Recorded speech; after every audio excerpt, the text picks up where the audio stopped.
Welcome to the 5th episode of In Hindsight. This time I want to highlight one aspect of play that has seen a tremendous amount of attention and priority placed on it, especially in the last few weeks. A not so new strategy re-emerged after some of the main characters received some love from Riot. Camille, Galio and Nocturne have been tearing through our league. This combination offers a lot of strength and has been ever present since Team Secret introduced it into the meta. One of its most potent aspects is the ability to dive.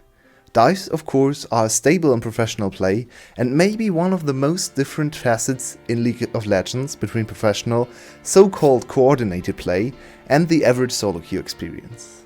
A successful dive can go a long way to turn matchups, put star players in game-winning positions, or open up an insurmountable gap between lane opponents. In this video, I will take a look at 3 dives from the 7th week of VCS action at very different points in the game. The first play occurred in the second game between Cerberus and OPG. Cerberus' topside is the aforementioned combo of Camille, Nocturne and Galio. This play is particularly impressive as the timing window in which they can pull it off is very narrow. The reason being that they are against 𝗬𝗂𝗕𝗧𝗡𝗧𝗏, one of the best champs against multi-man dives once he hits level 6 and gets access to his ultimate. To unlock the full potential of Nocturne, Camille and Galio, all 3 champs require their ultimate. As we can see, as soon as Galio hits level 6, he leaves lane and heads north. Nocturne power farmed in the early game but is close to the goal as well. His ultimate has a surprisingly low range on level 6, so he already needs to be close to his target after reaching the all-important level.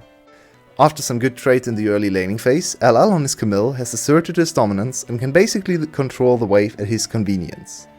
Cerberus know perfectly well that Simon is going to hit 6 off the crashing wave, so they have to strike before the minions go down.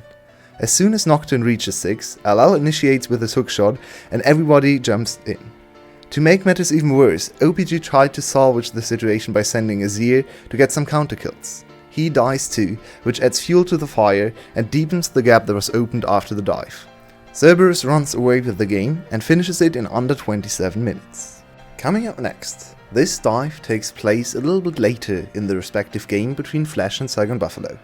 In this game, 𝗏𝗏 did not elect to go with the Camille and Nocturne strategy. Instead, they have some other divers at their disposal.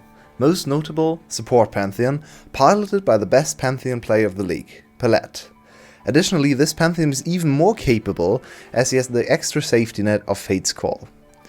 After taking the dragon, 𝗏𝗏 assumed control of the mid and bot wave. Ego takes a very long path towards bot lane, and 𝗀𝗃𝗃 follows suit after pushing in mid lane.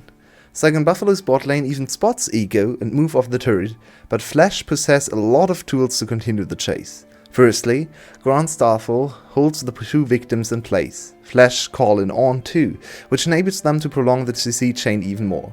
Flawlessly chained crowd control lets 𝗬𝗏𝗏𝗏's bot lane bounce up and down again and again, while 𝗏𝗏 collect the kills.